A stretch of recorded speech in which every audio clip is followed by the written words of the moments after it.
Assalamualaikum warahmatullahi wabarakatuh. Yang terhormat Ibu Sofi Yunida Putri SEM AK dan Ibu Putri Dwi Aprilia Nur Hasanah SEM SC selaku dosen pengampu mata kuliah Akuntansi Keuangan Menengah 1 kelas M013. Pada kesempatan kali ini, kami kelompok 2 akan membahas mengenai rangkuman mata kuliah pada chapter 11, yakni mengenai depreciation, impairments, and depletion. Sebelumnya perkenalkan, nama saya Salsabila Kesya Purwanti dengan 3 nomor NPM akhir 086. Baik, sebelum masuk ke dua bagian utama, perlu dipahami dulu apa itu depreciation. Nah, banyak yang mengartikan depreciation sebagai penurunan nilai aset seperti mobil yang makin lama makin murah harganya. Tapi dalam akuntansi, depreciation ini bukan soal penilaian aset. Depreciation sendiri adalah lokasi sistematis dari biaya aset ke beban selama masa manfaatnya. Artinya, perusahaan tidak mencatat depreciation berdasarkan naik turunnya nilai pasar aset. Mereka mencatatnya secara sistematis setiap periode karena biaya aset harus dicocokkan dengan pendapatan yang dihasilkan aset tersebut. Nah, inilah yang akan disebut sebagai prinsip matching. Sebelum perusahaan bisa menghitung depresiasi, ada 3 pertanyaan dasar yang harus dijawab terlebih dahulu.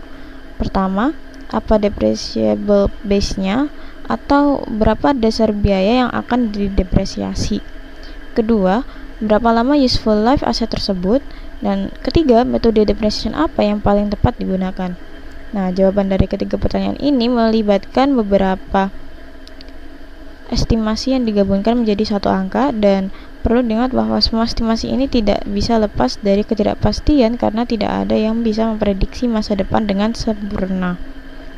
Baik, yang pertama dari factor involved in the depreciation process ada depreciable base. Nah, depreciable base ini ditentukan oleh 2 faktor, yaitu original cost dan residual value. Original cost adalah harga perolehan aset, sedangkan residual value ini yang sering juga disebut salvage value adalah estimasi nilai yang akan diterima perusahaan saat aset dijual atau tidak lagi digunakan. Nah, depreciable base sendiri dihitung dengan cara mengurangkan residual value dari original cost-nya. Kemudian untuk estimation of service life atau masa manfaat sebuah aset seringkali berbeda dari physical life atau umur fisiknya. Contohnya sebuah mesin mungkin ini secara fisik masih bisa beroperasi selama 20 tahun, tapi perusahaan mungkin hanya menggunakannya selama 10 tahun karena biaya operasionalnya sudah terlalu tinggi di tahun-tahun berikutnya. Perusahaan mengakhiri penggunaan aset karena 2 alasan utama, yaitu physical factor dan economic factor. Nah, physical factor meliputi keausan, kerusakan akibat waktu, dan kecelakaan yang membuat aset sulit digunakan secara berkelanjutan. Nah, faktor-faktor fisik ini menentukan batas atas dari asa manfaat suatu aset. Sementara itu, economic factor atau functional factor ini dibagi menjadi 3 kategori.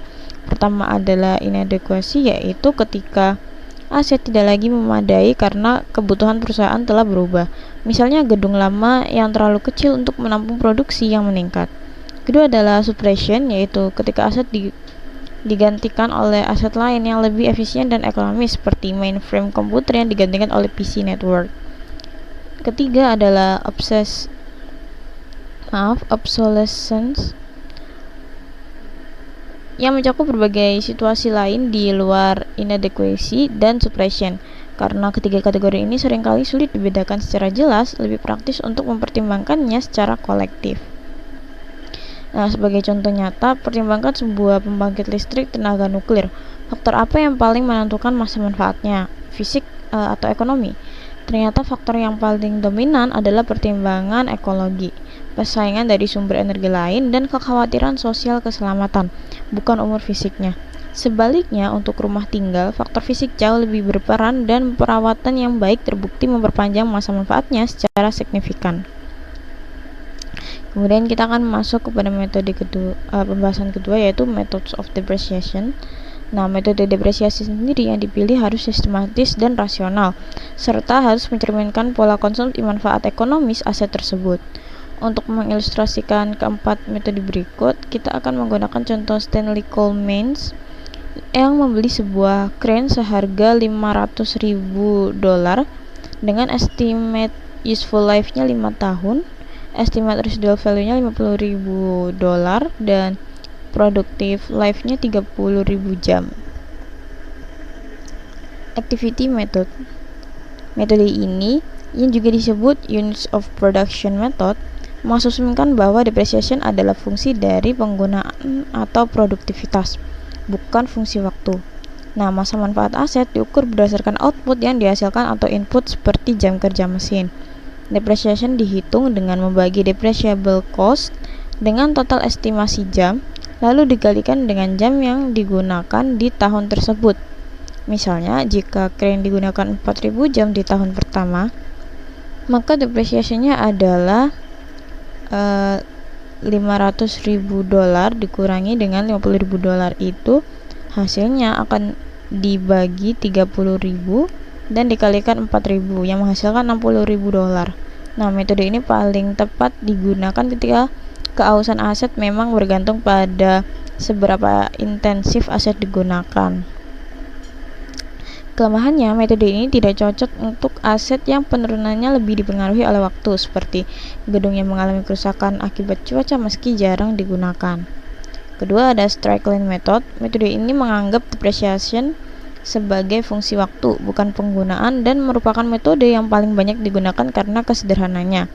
Depresiasi dihitung dengan membagi depreciable base dengan estimate service life. Untuk crane Stanley sendiri, depreciation per tahunnya adalah $500.000 dikurangi $50.000. Ini hasilnya akan dibagikan 5, yang menghasilkan $90.000. Metode ini paling tepat digunakan ketika penurunan kegunaan aset berlangsung secara konstan dari tahun ke tahun. Namun metode ini memiliki dua kelemahan utama, yang dimana ia mengasumsikan bahwa kegunaan ekonomis aset sama setiap tahunnya, dan bahwa biaya pemeliharaan relatif konstan sepanjang masa manfaat aset. Selain itu, metode straight line juga menyebabkan distorsi pada analisis rate of return. Karena book value aset terus menurun, rate of return justru terus meningkat meskipun income tetap sama. Kemudian yang ketiga ada sum of the years digits method. Metode ini termasuk dalam kelompok diminishing charge methods atau accelerate depreciation methods yang memberikan beban depresiasi lebih besar di awal masa manfaat dan semakin kecil di tahun-tahun berikutnya. Cara menghitungnya menggunakan fraksi yang dominatornya adalah jumlah semua angka tahun.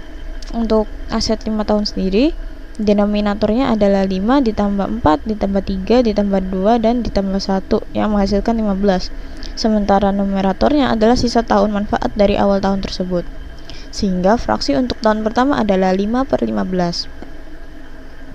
Tahun kedua adalah 4/15 dan seterusnya. Untuk crane Stanley dengan depreciable base $450.000, depresiasi tahun pertama adalah 5/15 dikalikan $450.000, hasilnya adalah $150.000. Tahun kedua 4/15 dikali $450.000, hasilnya adalah $120.000 dan terus menurun hingga tahun kelima sebesar $30.000. Dengan book value akhir tepat di $50.000 sesuai residual value. Justifikasi utama metode ini adalah bahwa aset paling produktif di awal masa manfaatnya dan di tahun-tahun akhir biaya pemeliharaan yang meningkat akan mengimbangi beban depresiasi yang semakin kecil.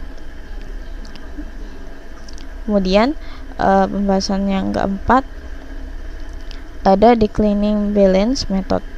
Metode ini juga termasuk accelerate depreciation. Caranya adalah dengan mengalihkan persentase tetap terhadap book value aset di awal setiap periode. Nah, persentase yang paling umum digunakan adalah 2 kali tarif straight line yang dikenal sebagai double declining balance atau DDB. Nah, untuk aset dengan masa manfaat 5 tahun, tarif straight line-nya adalah 20%, sehingga tarif DDB-nya adalah 40%. Berbeda dengan metode lain, declining balance method ini tidak mengurangkan residual value dari cost saat menghitung depreciable base. Untuk crane Stanley, Depresiasi tahun pertama adalah 40% dikalikan $500.000, menghasilkan $200.000. Tahun kedua adalah 40% dikalikan $300.000, menghasilkan $120.000. Dan terus menurun setiap tahunnya karena book value yang digunakan sebagai dasar perhitungan semakin kecil. Proses ini berhenti ketika book value aset sudah mencapai residual value-nya. Perlu diperhatikan bahwa di akhir tahun terakhir, depresiasi dibatasi hanya sebesar $14.800, bukan hasil penuh dari perhitungan 40%, karena book value tidak boleh turun di bawah residual value $50.000. Nah, dalam praktiknya, banyak perusahaan beralih ke metode straight line menjelang akhir masa manfaat aset untuk memastikan aset terdepresiasi tepat hingga residual value-nya. Jadi, keempat metode depresiasi di atas masing-masing memiliki dasar dan karakteristik yang berbeda. Activity method didasarkan pada penggunaan atau produktivitas aset dan cocok untuk aset yang keausannya bergantung pada intensitas pemakaian. Straight line method didasarkan pada waktu dan menghasilkan beban yang konstan setiap tahun, sementara sum of the years digits dan declining balance method keduanya termasuk accelerated depreciation yang menghasilkan beban lebih besar di awal dan lebih kecil di akhir masa manfaat.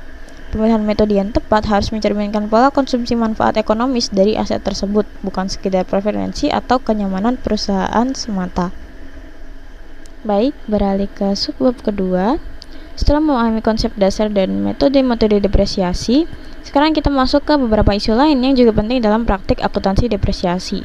Di sini kita akan membahas 3 hal, yaitu component depreciation, depreciation for partial periods, dan depreciation and replacement of property, plant, and equipment.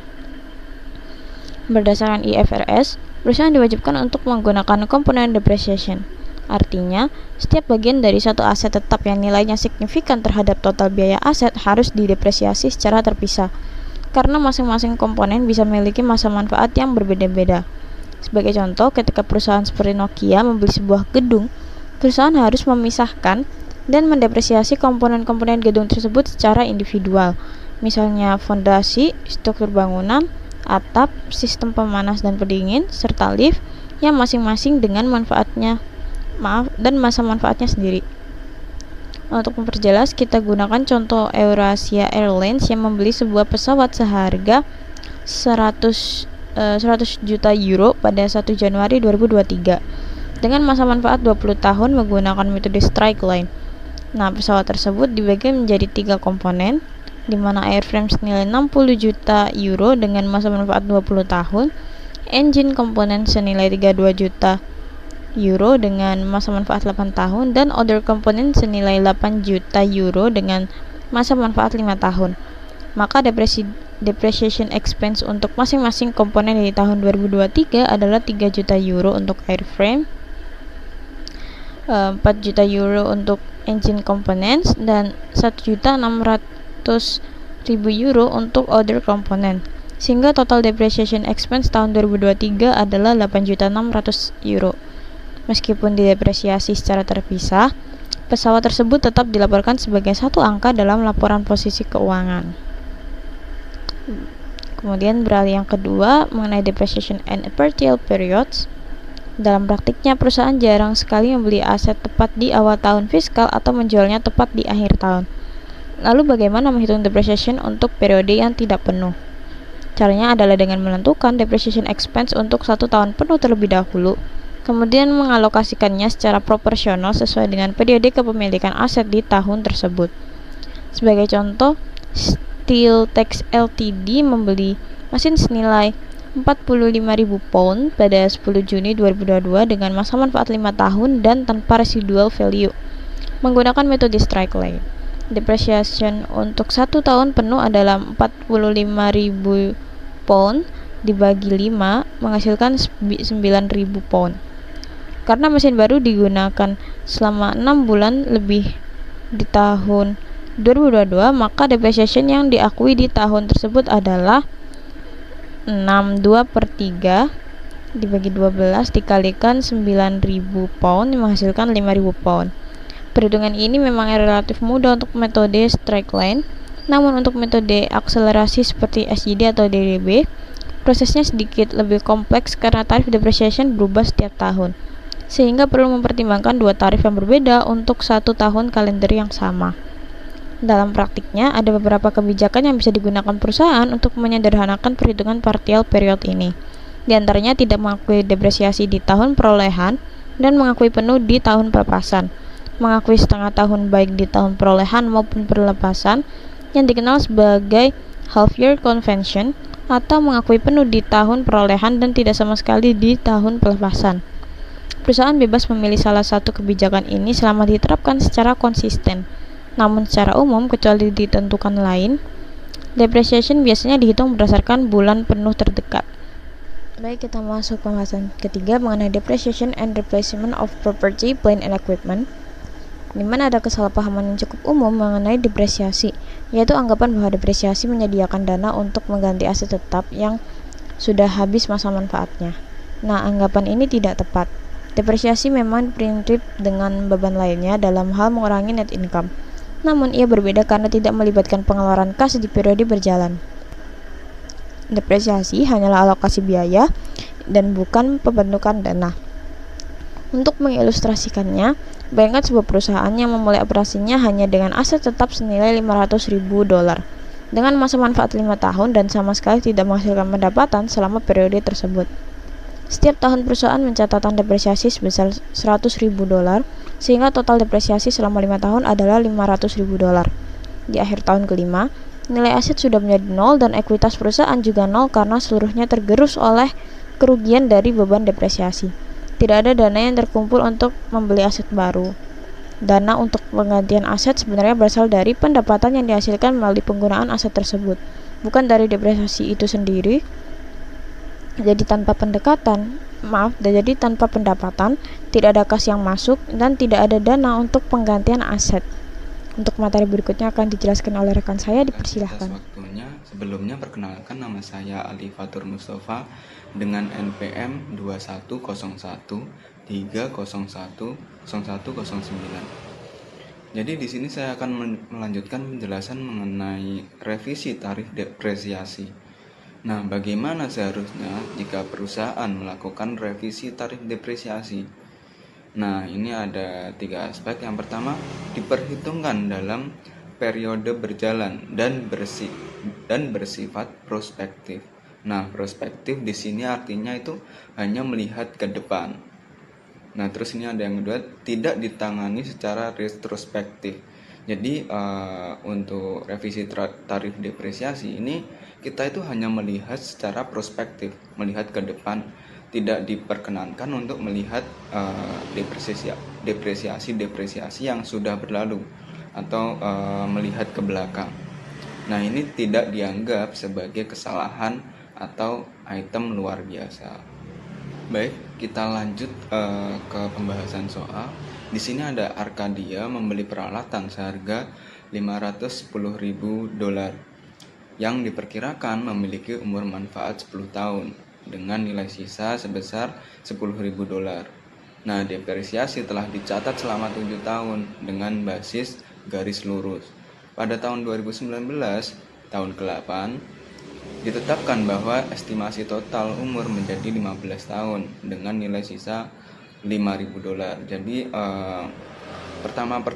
awal-awal itu Arcadia itu memperkirakan umur manfaatnya itu 10 tahun, tetapi setelah jalan tahun ke-8 mereka itu menetapkan lagi bahwa estimasi total umur peralatan itu ternyata 15 tahun, seperti itu. Jadi untuk pertanyaan pertama, apakah jurnal untuk mengkoreksi penyusutan tahun-tahun sebelumnya? Nah, jadi di sini kan balik ke sifatnya tadi, dalam revisi tarif depresiasi itu kita harus melihatnya secara prospektif atau ke depan, jadi tidak melihat ke belakang. Jadi untuk jurnal mengkoreksi penyusutan tahun-tahun sebelumnya itu tidak direvisi, seperti itu. Dan untuk pertanyaan selanjutnya, hitunglah beban depresiasi tahun 2019. Nah, untuk perhitungannya akan saya jelaskan di slide selanjutnya. Untuk perhitungan dari Arcadia tadi, langsung saja kita pertama-tama kita tentukan NPV pada tanggal perubahan estimasi dulu. Jadi kita hitung dulu depresiasi pada setelah 7 tahun itu. Jadi harga perolehan asetnya di awal itu $510.000, terus dikurangi nilai sisa yang awal tadi 10.000 $10.000, jadi untuk basis depresiasinya itu $15.000. Nah, umur manfaatnya selama 10 tahun, didepresiasikan selama 10 tahun. Jadi depresiasi per tahun itu 50.000. Nah, 50.000 kita kalikan 7 tahun, soalnya kan dia udah menggunakan selama 7 tahun ya. Jadi 50.000 dikalikan 7 tahun hasilnya 350.000. Terus ya udah nilai yang bisa didepresiasikan lagi itu, atau nilai net book value-nya atau NBV-nya itu tinggal 160.000. Jadi kita kurangkan saja. Nah, untuk terus kita hitung beban depresiasi tahun 2019 ke depan atau secara prospektif. Jadi nilai buku bersihnya itu 160.000, terus nilai sisa yang baru setelah diketahui bahwa umur manfaatnya itu bisa sampai 15 tahun, itu nilai sisanya 5.000. Jadi untuk basis depresiasinya kita kurangkan 155.000. Nah, karena awalnya tadi kan dikira umur manfaatnya 10 tahun, sedangkan sekarang kan ditetapkan bahwa umur manfaat peralatan itu selama 15 tahun. Jadi masih sisa 8 tahun lagi. Jadi kita tinggal bagikan. Jadi untuk depresiasi tahunnya itu sebesar $19.375. Jadi untuk tahun ke-8 dan seterusnya sampai 15 tahun itu untuk pencatatan jurnalnya itu beban depresiasi pada akumulasi depresiasi sebesar $19.375. Nah, ini ada penurunan nilai atau impairment. Jadi pengakuan penurunan nilai. Nah, ini pada aset berwujud berumur panjang mengalami penurunan nilai ketika perusahaan tidak dapat memulihkan nilai tercatat yang ada pada aset tersebut, baik dengan menggunakan ataupun dengan menjualnya. Jadi setiap tahun perusahaan itu perlu untuk mengevaluasi aset untuk mengetahui ada atau tidaknya indikasi penurunan nilai, yaitu suatu penurunan kemampuan aset dalam menghasilkan uang, baik melalui penggunaan ataupun penjualan produk. Jadi mungkin di sini ada pertanyaannya seperti apakah sama depresiasi dan penurunan nilai atau impairment. Nah, jawabannya itu berbeda. Kalau depresiasi itu kan dihitung emang penyusutan dari barang itu per tahun. Tapi kalau impairment itu suatu penurunan yang diakibatkan oleh penurunan suatu kemampuan suatu aset itu dalam berproduksi, seperti itu. Jadi ini akan dilakukan impairment test atau uji penurunan nilai. Nah, untuk mekanismenya itu seperti pada alur di bawah ini. Jadi untuk yang pertama itu kita harus mengecek apakah ada indikasi penurunan nilai. Misalnya aset rusak, teknologi yang udah usang, terus permintaan turun, atau kinerja aset yang memburuk. Terus jika ada indikasi tersebut, kita harus membandingkan carrying amount atau nilai tercatat dengan recoverable amount atau jumlah yang dapat dipulihkan. Jadi nanti untuk keputusannya, jika carrying amount ini lebih besar daripada recoverable amount, maka terjadi penurunan nilai atau impairment loss dan harus diakui sebagai rugi. Tapi jika carrying amount ini lebih kecil atau sama dengan recoverable amount, tidak ada penurunan nilai. Jadi intinya perusahaan memastikan nilai aset di laporan keuangan itu tidak lebih besar dari nilai yang masih bisa dipulihkan. Seperti itu. Untuk penjelasan selanjutnya akan dijelaskan oleh rekan saya. Terima kasih atas kesempatannya. Sebelumnya perkenalkan nama saya Syifa Zahra Khawar dengan NPM 250130 10 320. Nah, pada bagian ini saya akan menjelaskan tentang reversal of impairment loss. Dari konsep utamanya itu impairment itu terjadi ketika carrying amount atau nilai buku aset lebih besar daripada reservable amount. Dalam kondisi ini aset dianggap nilainya terlalu tinggi, jadi harus diturunkan dan diakui sebagai kerugian atau impairment loss. Nah, di periode berikutnya itu kondisi bisa berubah. Misalnya nilai pasar membaik atau kinerja aset meningkat kalau reservable amount itu menjadi lebih besar dari carrying amount. Maka kerugian yang sebelumnya diakui itu boleh dibalik sebagian yang kita sebut sebagai reversal of impairment. Kita masuk ke contoh kasus Tan Group. Aset awalnya itu dibeli sebesar 300.000 dengan umur manfaat 3 tahun. Jadi depresiasi awalnya itu adalah 100.000 per tahun. Di tahun 2022 terjadi impairment sebesar 20.000, artinya nilai buku aset diturunkan. Setelah impairment, nilai buku menjadi 180.000 dan ini akan mempengaruhi perhitungan depresiasi selanjutnya. Karena nilai aset yang sudah berubah, maka depresiasi untuk tahun 2023 dan 2024 juga berubah, yaitu menjadi 90.000 per tahun berdasarkan nilai buku yang baru. Nah, selanjutnya di tahun 2023, ternyata reservable amount itu naik menjadi 96.000, sedangkan carrying amount itu hanya 90.000. Artinya ada selisih sebesar 6.000 yang harus diakui sebagai reversal. Untuk pencatatannya itu, jurnal yang dibuat adalah debit ke akumulasi penyusutan dan kredit ke reservasi of impairment loss sebesar 6.000. Tapi perlu diperhatikan reversal ini tidak boleh sembarangan, ada batasannya, yaitu tidak boleh melebihi nilai buku aset jika sebelumnya itu tidak pernah terjadi impairment. Jadi kita tidak boleh membuat nilai aset menjadi terlalu tinggi dan dari kondisi normalnya. Nah, yang terakhir itu reversal ini dicatat sebagai other income, bukan sebagai pendapatan utama, karena sifatnya bukan dari aktivitas operasional utama perusahaan. Jadi intinya itu impairment itu menurunkan nilai aset saat kondisi memburuk, sedangkan reversal itu menaikkan kembali sebagian aset saat kondisi membaik, tapi tetap dengan batasan kita tertentu. Masuk ke cash generating unit atau CGU atau CGU. CJU ini dipakai ketika suatu aset tidak bisa menghasilkan arus kas secara independen. Jadi kita tidak bisa menilai impairment dari suatu aset saja, tapi harus dalam kelompok.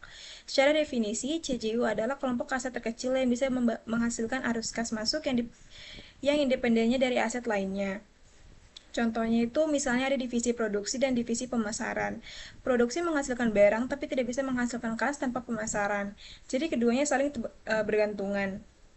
Nah, dalam kondisi seperti ini kita tidak bisa menilai impairment masing-masing secara terpisah, tapi harus digabung sebagai satu CGU.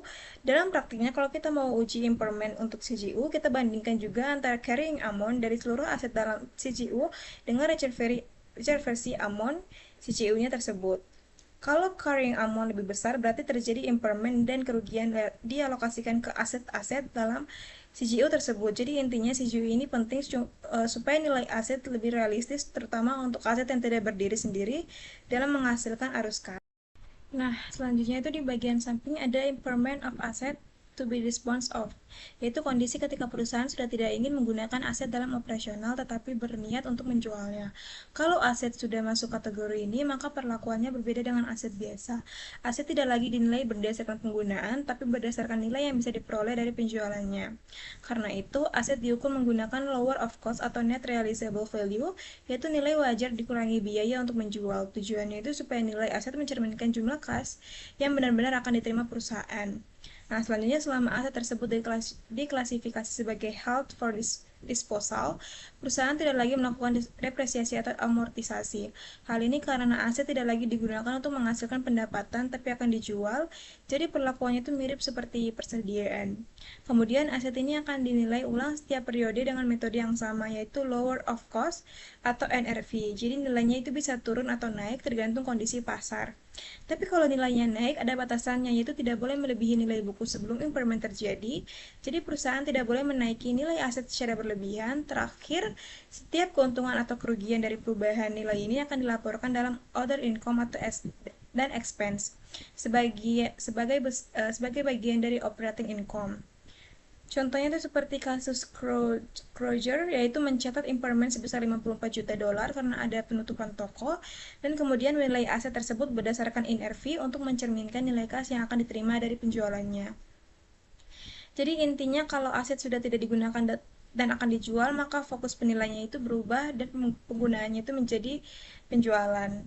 Selanjutnya, materi selanjutnya akan dijelaskan oleh rekan saya. Baik, terima kasih atas kesempatannya telah diberikan. Sebelumnya, perkenalkan nama saya Putri Nazifa Faiza Aswa dengan NPM 25013010077. Dan pada slide kali ini, kita dan saya akan membahas mengenai depresi. Depresi ini berkaitan dengan sumber daya alam seperti minyak, gas, dan mineral yang disebut sebagai wasting assets, karena jumlahnya terbatas dan akan habis jika digunakan secara terus-menerus. Sumber daya alam memiliki dua karakteristik utama. Yang pertama, aset ini akan dikonsumsi atau habis secara fisik selama proses penggunaan. Dan yang kedua, aset tersebut tidak dapat langsung digantikan oleh perusahaan, melainkan hanya bisa dipulihkan melalui proses alam yang memerlukan waktu yang cukup lama. Berbeda dengan aset tetap seperti mesin atau peralatan yang masih memiliki bentuk fisik setelah digunakan, sumber daya alam ini akan berkurang volumenya hingga akhirnya akan habis. Meskipun begitu, secara akuntansi perlakuannya mirip, yaitu biaya harus dialokasikan selama masa manfaatnya. Ada dua pertanyaan penting dalam depresi ini. Yang pertama, bagaimana menentukan total biaya yang akan dialokasikan, dan bagaimana pola alokasi biaya tersebut selama periode penggunaan. Jadi dapat disimpulkan bahwa depresi ini adalah proses akuntansi untuk mengalokasikan biaya sumber daya alam menjadi beban seiring dengan penggunaannya. Selanjutnya ada establishing a depletion base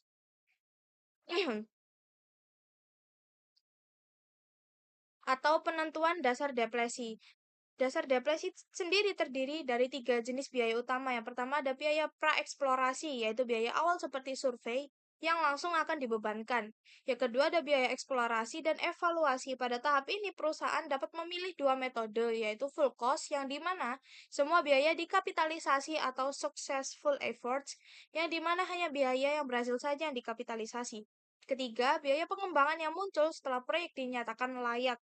Biaya berwujud seperti peralatan disusutkan, sedangkan biaya tidak berwujud seperti pengeboran termasuk dalam depresi.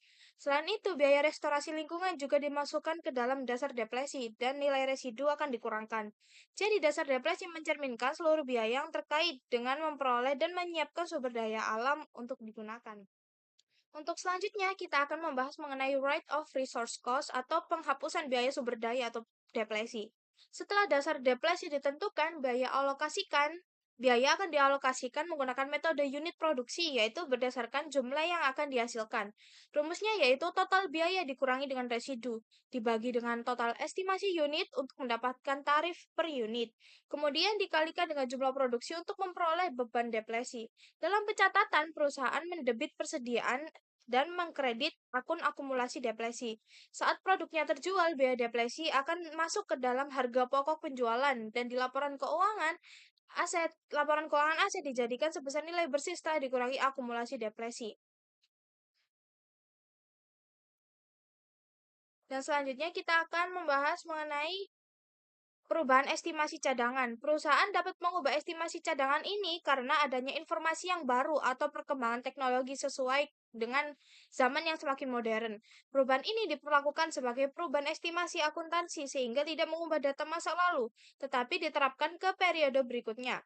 Caranya yaitu perusahaan merevisi tarif depresi dengan membagi sisa biaya dengan estimasi cadangan yang baru.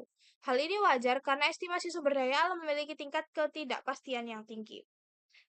Materi selanjutnya akan dilakukan. Sebelumnya, perkenalkan nama saya Anissa Putri Prayogo dengan NPM 25013010058. Saya akan melanjutkan terkait pembahasan rekan saya sebelumnya, yakni saya akan membahas liquidating dividends. Nah, liquidating dividends adalah dividen yang jumlahnya melebihi laba ditahan, sehingga sebagian dari dividen tersebut merupakan pengembalian modal atau return of capital kepada pemegang saham. Dividen ini dibagi menjadi dua bagian, yaitu bagian yang berasal dari laba yang dicatat sebagai retained earnings dan bagian yang berasal dari modal yang dicatat sebagai share premium. Sebagai contoh, pada Calahan Mining, perusahaan membagikan dividen sebesar 3 juta euro. Nah, dari jumlah tersebut, 1,65 juta berasal dari retained earnings, sedangkan 1,35 juta berasal dari share premium. Nah, artinya untuk setiap saham 1,65 euro itu merupakan dividen dari laba ataupun keuntungan. dan 1,35 euro merupakan pengembalian modal. Kemudian untuk ayat jurnal yang dapat dibuat yakni mendebit retained earnings sebesar 1,65 juta, mendebit share premium ordinary sebesar 1,35 juta, dan mengkredit kas sebesar 3 juta euro. Kemudian kita akan memasuki pada pembahasan selanjutnya yakni mengenai presentation of the financial statement. Nah, di laporan keuangan itu perusahaan itu wajib ngasih informasi terkait exploration and evaluation atau E&E. Yang diungkapin itu biasanya meliputi kebijakan akuntansi, sama data kayak aset, liabilitas, pendapatan, beban, dan juga arus kas yang berhubungan sama kegiatan eksplorasi. Kalau di contoh Tullow Oil, itu di laporan laba ruginya itu ada biaya eksplorasi yang dihapus sekitar 295,2 juta dolar. Terus di laporan posisi keuangannya juga ada aset tak berwujud eksplorasi sebesar 1.898,6 juta dolar. Dan di laporan arus kas ada pengeluaran untuk membeli aset eksplorasi sekitar 202,1 juta dolar. Nah, di bagian ini kebijakan akuntansi ada 3 poin penting. Yang pertama, tentang aset, eksplorasi, evaluasi, dan produksi. Ini itu untuk menjelaskan gimana biaya itu diperlakukan, apakah dikapitalisasi atau langsung dibebankan. Kemudian yang kedua, tentang penyusutan dan amortisasi. Nah, jadi biaya itu dialokasikan sesuai dengan jumlah produksi. Kemudian yang paling terakhir yakni yang ketiga tentang penurunan nilai aset tetap. Jadi kalau ada indikasi nilai aset turun, perusahaan itu bakal melakukan uji impairment. Jadi intinya dari semua ini tuh kita itu bisa melihat gimana perusahaan mengelola, melaporkan aktivitas eksplorasinya di laporan keuangan. Selanjutnya yakni kita akan memasuki pada subbab revaluation. Nah, di revaluation itu ada recognizing revaluation. Nah, recognizing revaluation adalah pencatatan kembali aset berdasarkan nilai wajarnya setelah aset diperoleh. Jika nilai aset meningkat, selisihnya dicatat sebagai unrealized gain dan dilaporkan dalam other comprehensive income. Nah, pada contoh tanah, harga perolehannya itu 1 juta euro dan nilai wajarnya naik menjadi 1,2 juta euro. Artinya ada kenaikan 200.000 euro yang dicatat dengan mendebit akun land sebesar 200.000 euro dan mengkredit akun unrealized gain on revaluation sebesar 200.000 euro juga. Nah, sedangkan pada equipment setelah didepresiasi itu dicatat nilai bukunya itu menjadi 400.000 yen. Karena fair value-nya itu sebesar 460.000 yen, terdapat kenaikan 60.000 yen dari jumlah total fair value dengan nilai bukunya. Untuk jurnalnya itu dilakukan dengan menghapus akumulasi depresiasi, menyesuaikan nilai equipment, dan mencatat unrealized gain on revaluation. Jadi debitnya itu ada akumulasi depresiasi sebesar 100.000 yen, kemudian equipment sebesar 40.000 yen, dan unrealized gain on revaluation sebesar 60.000 yen. Untuk pembahasan selanjutnya akan dijelaskan oleh rekan saya. Terima kasih atas kesempatannya. Perkenalkan, nama saya Marsha Dinata Aisy Susilo dengan NPM 2501301008. Pada bagian ini kami akan membahas mengenai revaluation issues. Jadi perusahaan itu tidak harus melakukan revaluasi untuk semua aset. Perusahaan itu bisa memilih satu kelas aset saja, seperti tanah atau bangunan. Namun, jika sudah memilih, maka seluruh aset dalam kelas tersebut harus direvaluasi. Tidak boleh hanya sebagian agar laporan tetap konsisten. Revaluasi juga perlu dilakukan secara berkala, terutama jika nilai aset sering berubah, supaya tetap mencerminkan nilai wajar. Penentuan nilai wajar biasanya dilakukan oleh penilai profesional. Namun, Revaluasi jarang digunakan karena biayanya cukup tinggi dan prosesnya kompleks. Dari sisi dampak, kenaikan nilai aset akan masuk ke ekuitas, sedangkan penurunan nilai atau penyusutan akan menurunkan laba perusahaan. Baik, untuk selanjutnya kita akan membahas mengenai presentation and analysis. Yang pertama ada presentation of property, plant and equipment, and mineral research. Dalam penyajian aset tetap, perusahaan umumnya menggunakan biaya historis sebagai dasar pencatatan. Aset harus disajikan terpisah dari kewajiban sehingga tidak boleh digabung dalam laporan keuangan. Perusahaan juga perlu membedakan aset yang digunakan dalam operasional dengan aset yang tidak digunakan. Selain itu, digunakan akun akumulasi depresiasi agar nilai awal aset dan total penyusutannya dapat terlihat. Untuk sumber daya mineral, biasanya nilainya langsung dikurangi karena sifatnya yang dikonsumsi atau habis digunakan. Untuk yang B, Analysis of Property, Plant and Equipment. Dalam analisis aset tetap, digunakan beberapa rasio untuk menilai kinerja perusahaan. Perputaran aset digunakan untuk melihat seberapa efisien aset dalam menghasilkan penjualan. Margin laba digunakan untuk mengetahui tingkat keuntungan dari penjualan yang diperoleh. Sedangkan Return on Assets atau ROA menunjukkan kemampuan perusahaan dalam menghasilkan laba dari total aset yang dimiliki.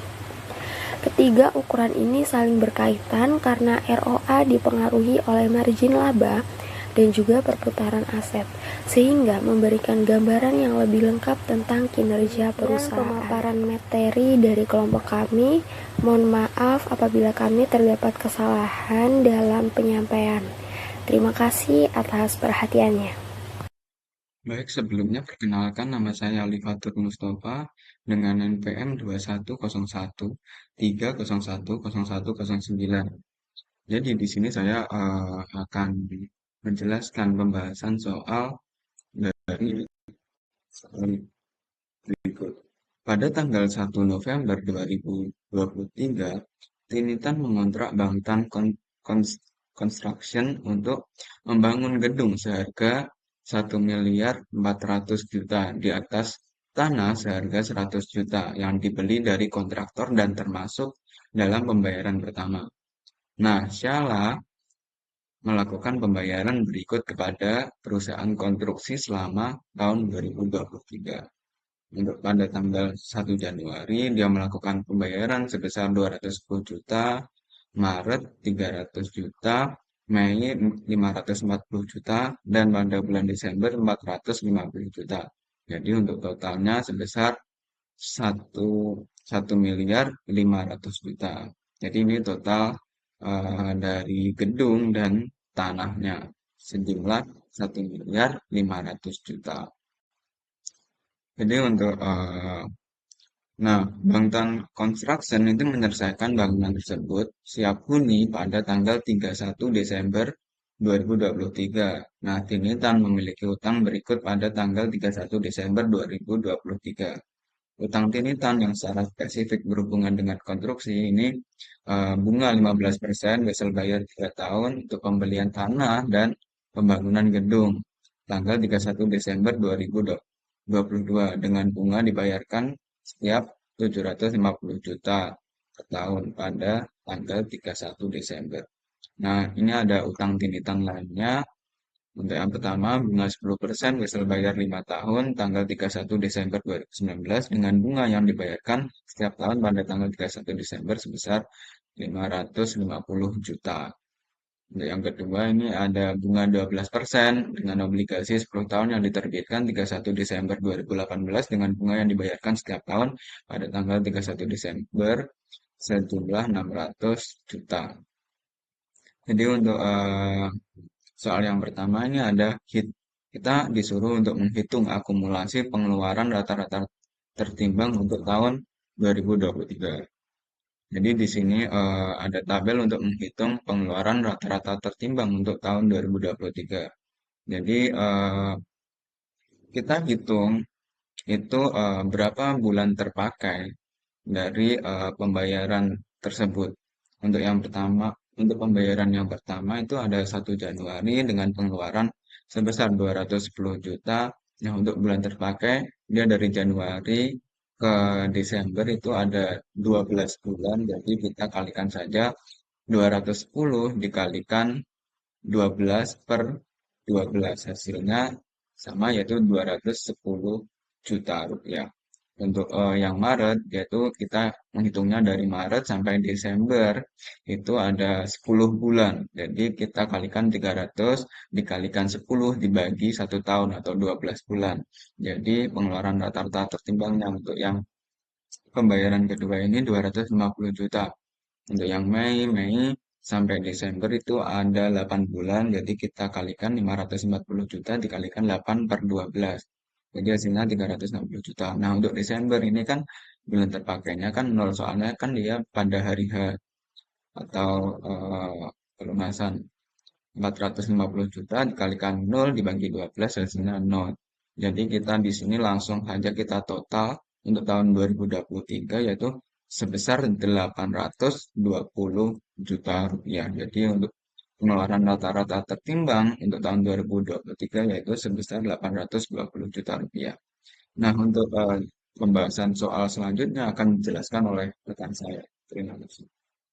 Baik, terima kasih atas kesempatannya. Sebelumnya perkenalkan nama saya Syifa Zahrawar dengan NPM 250130100320.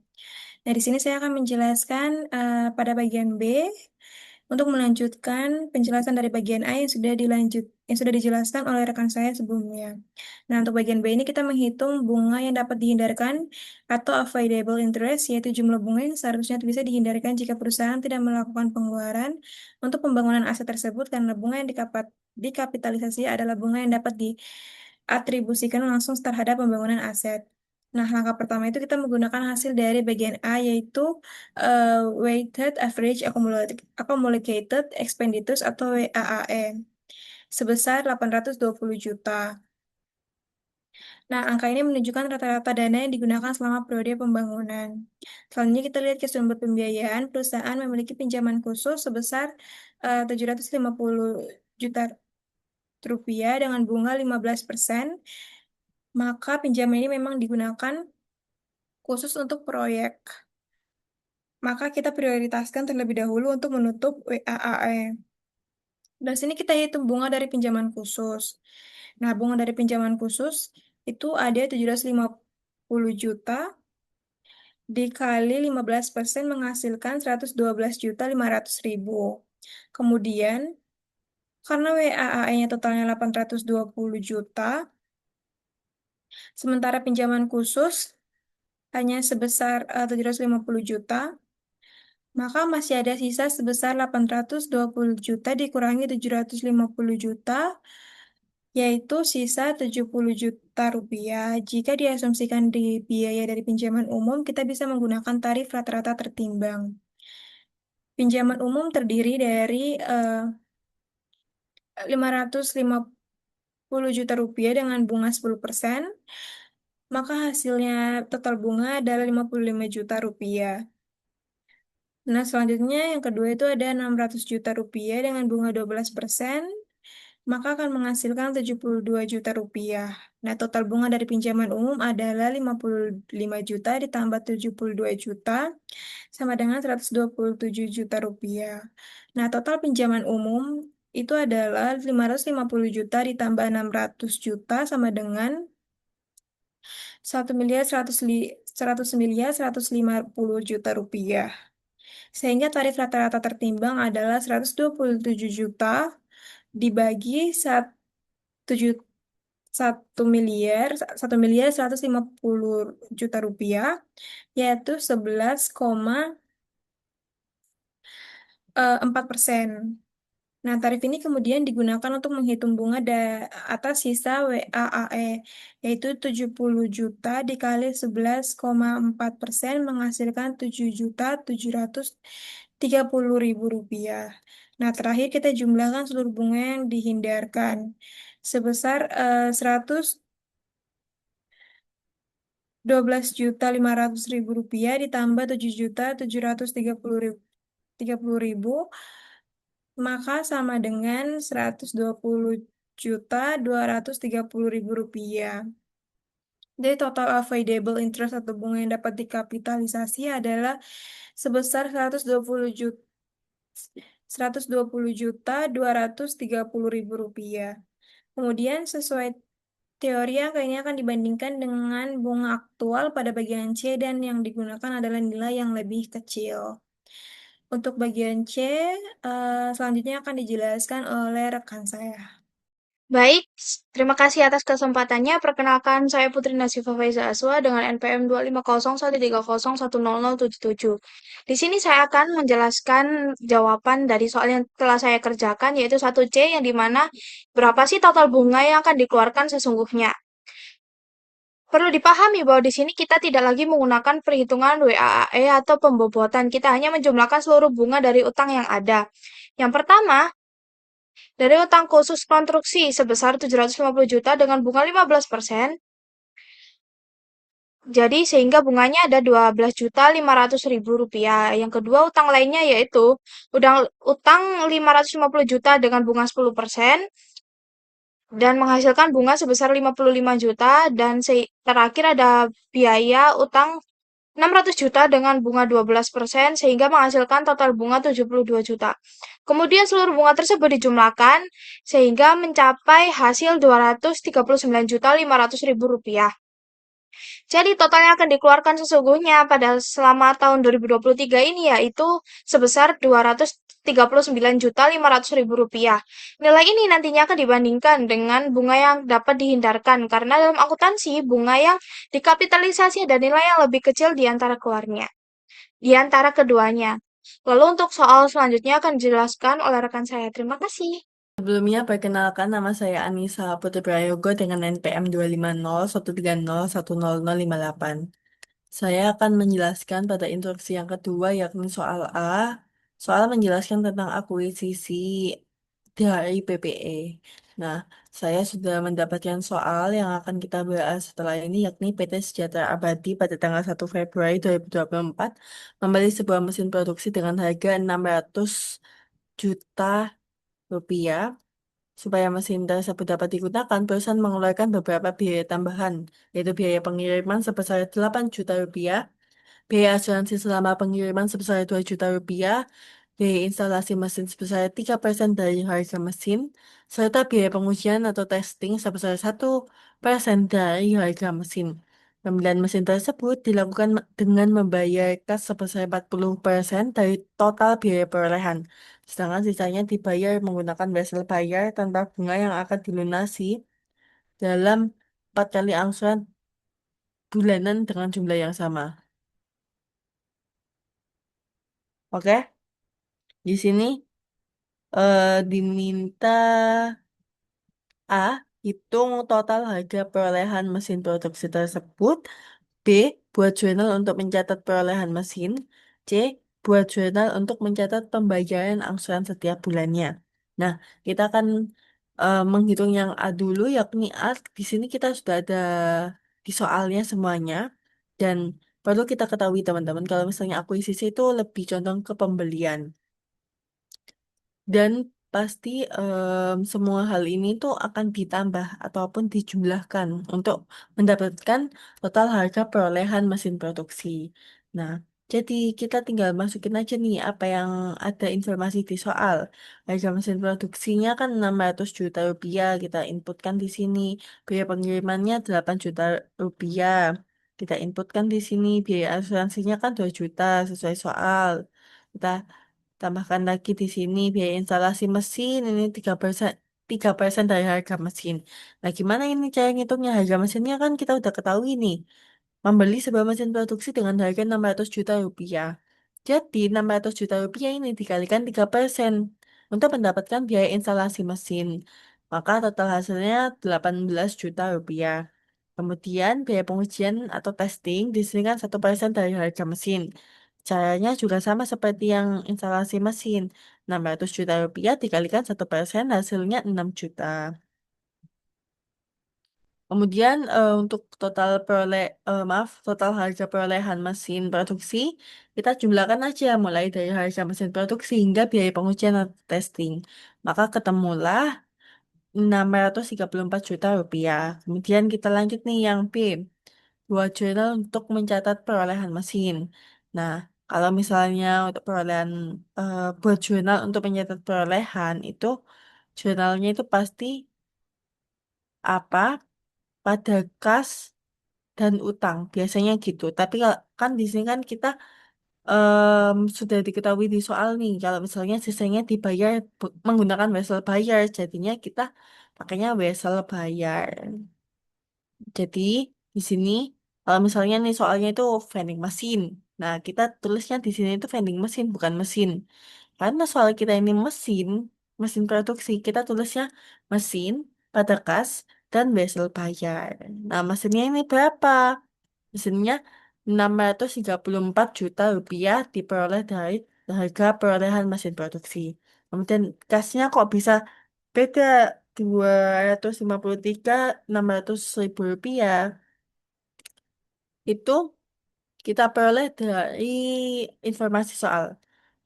Pembelian mesin tersebut dilakukan dengan membayar kas sebesar 40% dari total biaya perolehan. Jadi 634 juta rupiah itu kita kalikan 40% hasilnya 253.600.000 rupiah. Nah, untuk wesel bayarnya disoalkan juga sudah diketahui nih. Sedangkan sisanya dibayar menggunakan wesel bayar. Berarti sisanya aja, sisa dari kita kan udah membayarkan pakai kas.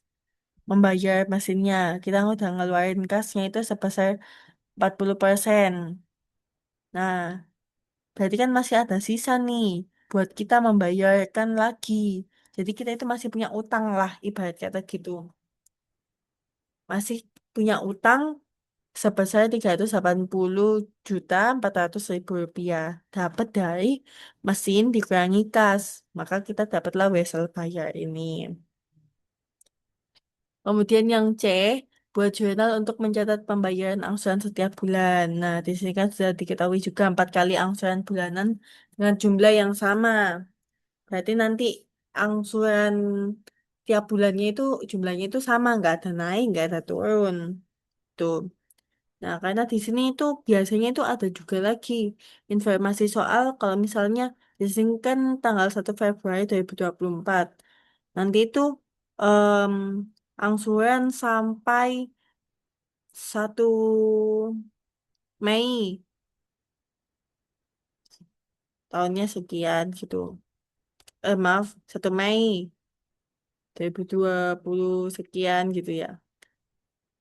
Nah, soalnya kalau seperti itu tetap aja kita kan kalau anggapannya sampai berapa bulannya gitu, itu hanya pemindahan angsurannya atau kayak bulan kita ngangsur aja. Nah, jadi nggak ada em, untuk nanti kalau misalnya dibahas di disposisi itu jadi kayak nggak perlu gitu loh. Tapi karena ini kan hanya akuisisi, jadi lebih mudah, nggak lebih tricky daripada disposisi. Jadi kita langsung aja angsuran tiap bulannya, berarti kan 4 bulan nih. Em, 4 bulan, berarti nanti kan angsuran sekian dibagi 4 gitu. Nah, sedangkan kita kan wesel bayarnya kita atau utangnya ini masih 380.400.000 rupiah, berarti ini utang kita ini dibagikan 4. Kenapa kok pakai utang yang dipakai? Ya soalnya ini dibayar menggunakan wesel bayar yang akan dilunasi 4 kali angsuran. Berarti kita itu sisa utang kita itu bakalan diangsurkan gitu selama 4 bulan. Nah, setiap bulannya kita membayarkan untuk melunasi utang ini itu sebesar 95.100.000 rupiah. itu semuanya sama angkanya. Nanti ayat jurnalnya juga sama, wesel bayar pada kas. Kalau misalnya pakai utang ya nanti utang pada kas. Dan ini semua sama. Nanti kalau misalnya ada bunga, berarti wesel bayar pada beban bunga dan kas gitu. Nah, kurang lebihnya seperti itu. Mohon maaf apabila ada kesalahan kata, kesalahan penjelasan, mohon dimaklumi. Baik, untuk 2B akan dijelaskan oleh rekan saya. Terima kasih. Sebelumnya, terima kasih atas kesempatannya. Perkenalkan, nama saya Marsha Dinata Ansisiswa dengan NPM 2501 0301 0068. Pada soal ini, kita akan membahas mengenai penjualan aset tetap, khususnya mesin dalam 3 kondisi.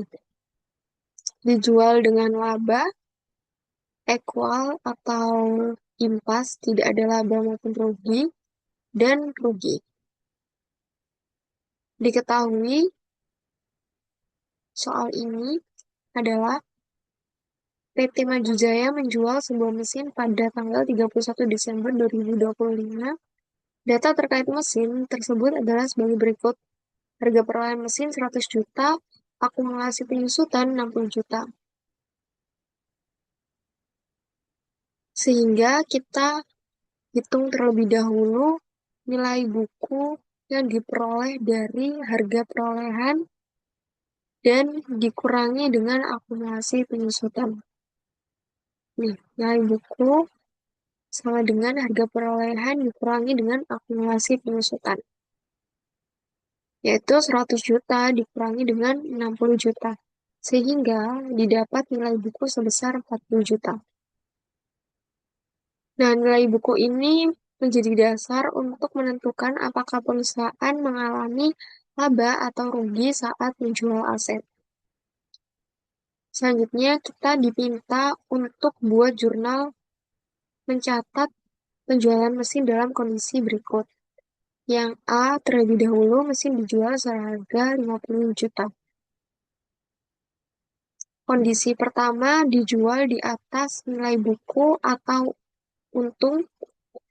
Pada kasus pertama, mesin dijual dengan harga 50 juta. Jika dibandingkan dengan nilai buku yang 40 juta, berarti perusahaan memperoleh selisih sebesar 10 juta yang merupakan laba penjualan aset. Jurnal yang dibuat adalah kas dicatat sebesar 50 juta, akumulasi penyusutan sebesar 60 juta, mesin dihapus sebesar harga perolehan 100 juta ditaruh di kredit. Setelah itu untuk laba penjualan mesin dari selisih itu tadi kita catat 10 juta. Untuk yang kedua, mesin dijual seharga 40 juta. Pada kasus kedua ini dijual sama dengan nilai bukunya, yaitu mesin dijual seharga 40 juta. Sama dengan nilai bukunya juga 40 juta.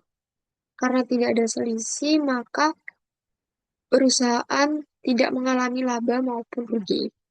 Sehingga jurnalnya adalah kas 40 juta, sementara itu akumulasi penyusutan di debit 60 juta, dan untuk kreditnya adalah mesin sebesar 100 juta. Hal ini tidak ada akun laba atau rugi karena nilainya sama. Untuk yang ketiga, mesin dijual seharga 30 juta. Kondisi ketiga ini dijual di bawah nilai buku atau biasa juga disebut dengan rugi atau tidak untung. Pada kasus ketiga ini, mesin dijual seharga 30 juta jika dibandingkan dengan nilai buku 40 juta, maka terdapat selisih 10 juta yang merupakan rugi penjualan aset. Sehingga jurnal yang kita catat adalah kas di debit sebesar 30 juta, akumulasi penyusutan di debit sebesar 60 juta, setelah itu rugi penjualan mesin dicatat di kredit sebesar 10 juta, dan mesin dicatat di kredit sebesar 100 juta. Dari ketiga kondisi tersebut, dapat disimpulkan bahwa jika harga jual lebih besar dari nilai buku, maka terjadi laba. Jika sama, maka tidak ada laba maupun rugi. Jika lebih kecil, maka terjadi rugi. Selain itu, dalam setiap transaksi penjualan aset, aset harus dihapus sebesar harga perolehannya. Akumulasi penyusutan juga harus dihapus, dan selisihnya itu dicatat sebagai laba ataupun rugi. Demikian pembahasan latihan soal dari kelompok 2 mata kuliah Akuntansi Keuangan Menengah kelas M013. Kurang lebihnya kami mohon maaf. Wassalamualaikum warahmatullahi wabarakatuh.